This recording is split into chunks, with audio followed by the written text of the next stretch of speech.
Mas mabilis at mas maikling biyahe. Ganito ang pangako ng 1.5 kilometrong haba ng ginagawang Luisita Interchange sa probinsya ng Tarlac. Sakaling matapos ang dating 45 minutong biyahe sa pagdaan sa MacArthur Highway, aabutin na lamang ng halos 15 minuto. Sa pangunguna ng BCDA kasama ang pamahalang panlalawigan ng Tarlac sa pamumuno ni Governor Christian Yap at kaagapay si Vice Governor Lita Aquino, opisyal nang sinimulan ang isang mahalagang proyektong pang-imprastruktura sa lalawigan. Finally, it will not isolate our workers and our towns in the north. Kasi before, I only live 2 exits down.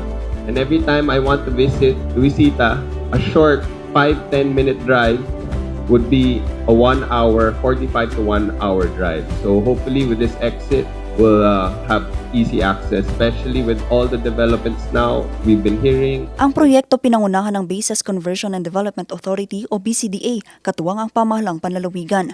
Bunga raw ito ng pagsisikap at patuloy na pakikipag-ugnayan ng pamahalaan. This will be a great opportunity to improve the employment here in our province.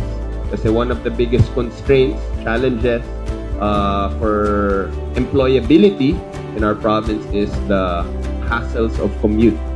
So with the accessibility now, and that is one of the things we're planning in the provincial government, is to create our point-to-point transport systems, and it only takes you a 10-15 minute commute straight to the places of employment. I think a lot of people will work. Magpapatuloy raw ang ganito mga programa upang mas maging mabuti ang kalagayan ng pamumuhay ng bawat Tarlakenyo.